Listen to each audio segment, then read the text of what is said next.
region in northern Ethiopia, thousands of internally displaced people have arrived here in the last 3 months.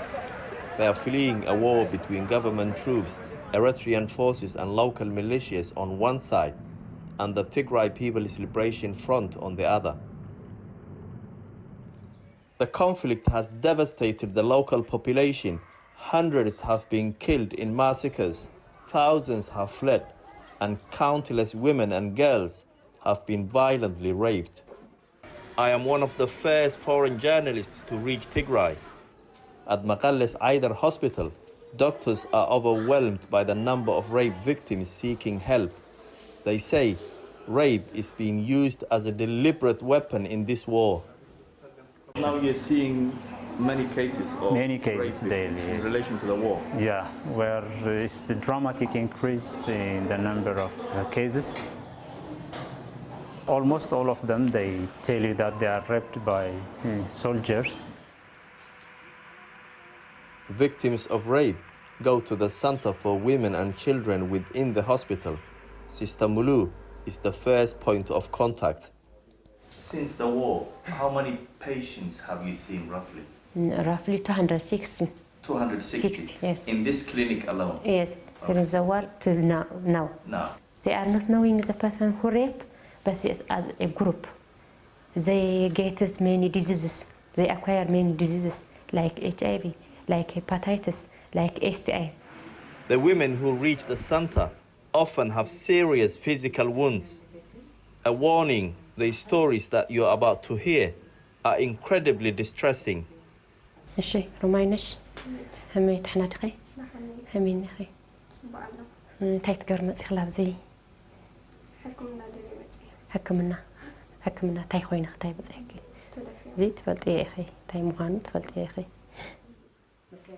كذا بقى زوجنا عارفين يرا كذا نسأل غيرنا زوجنا هذا هو بدنا كذا غيرنا كأول مثلنا نسرعتهم يجمعنا هو كأول نسويها وعما نسوي اليوم ويتا كأو أنا عايز عنك في مسلمي نا خري خيدا بدحنا في جميع دهاو كأو زحدا عايز في صفي دوعين كأو نسوي قلت أم دخل ما لا قتلوا ما لا أخذ في ركي هندي يسويهم دفرق خلتسا.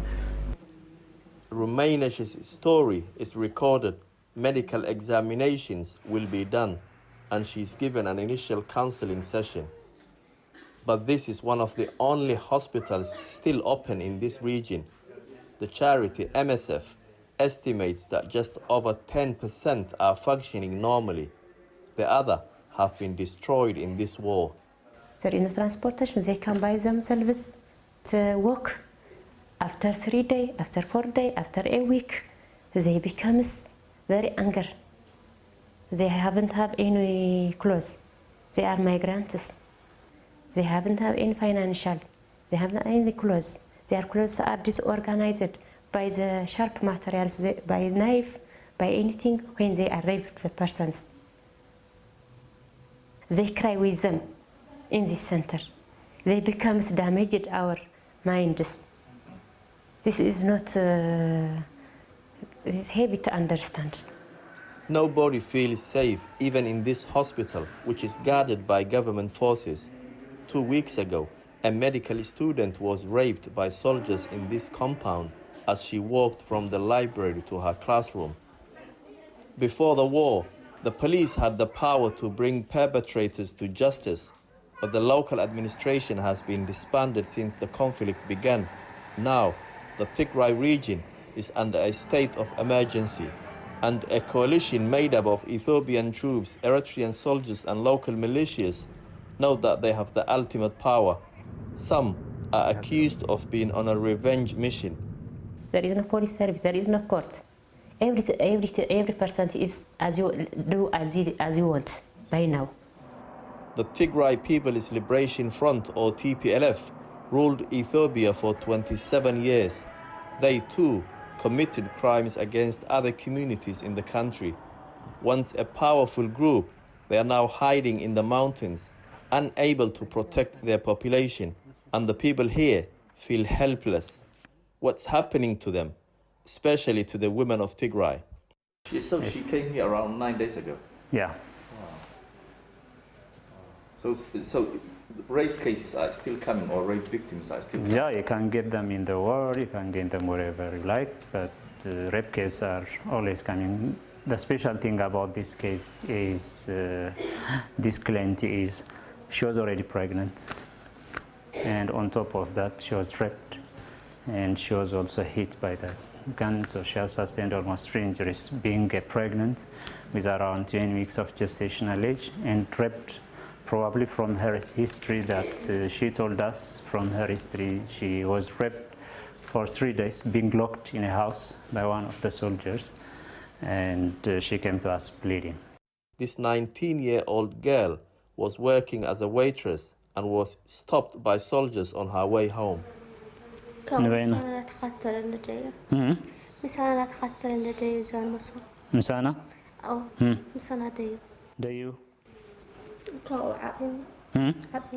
أبي وسيدك نبت جزاتي دي أب جزاتيكي أب تترى روسم سولهم دي أب تنسوا تقادي ويسن لي وخودي لها نعزازات أو دفرني أراك مع التواني كأو مسكان فوق أجر حد سوات نودك أجر حد سوات يقفتنا بالوبري كأو واتي يعني واتي خاف ملي تخيا بسوات أخاو بقلا شوي إنما تاني بقلا شوي إنما تاني كتوات نسوي الخدي دم مسفسن أو دول لحدا تايلو مع صديل.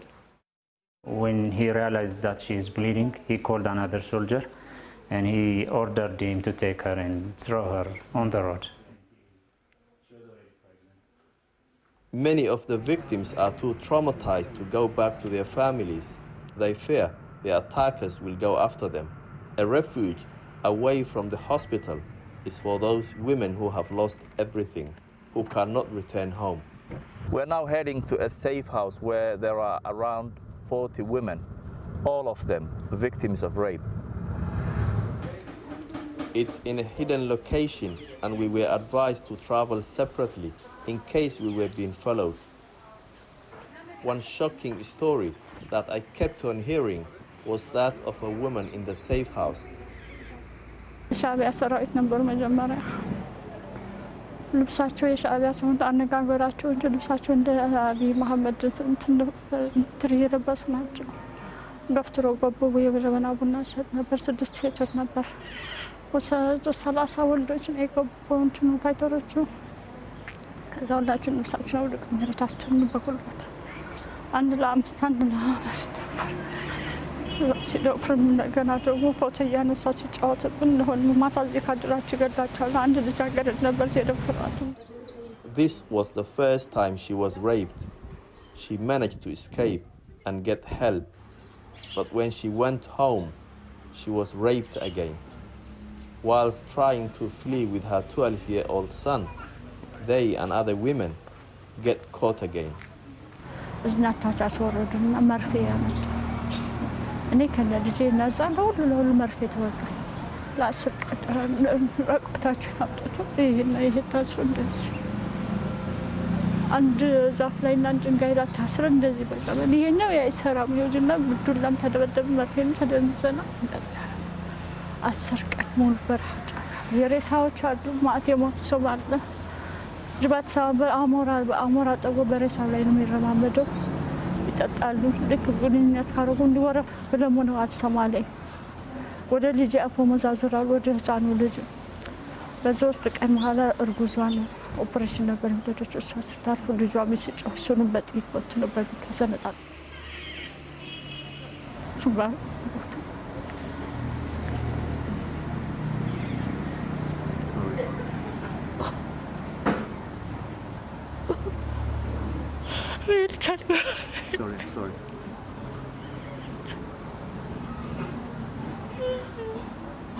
Sorry. Abaya, kita jatuh. Pasal kenyang jatuh. Udah ya tadi. Apa? Ini kasih. 12 years her son killed in front of her. She crying when she remember him, her child, she crying. She is not stable. This is very painful service to us. How can I clarify it?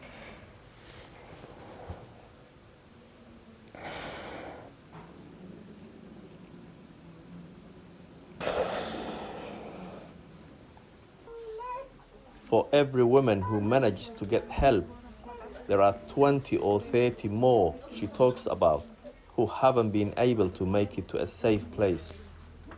The innocent victims of a war who feel abandoned not just by their country, but by the international community.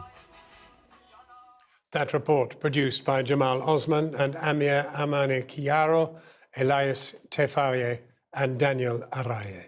And if you've been affected by the issues in this report, you can go to channel4.com/support. Tonight, in a statement, the Ethiopian embassy has said that they remain deeply concerned by allegations of the use of rape as an instrument of war. The government also maintains a zero-tolerance policy towards rape and sexual violence. It goes on.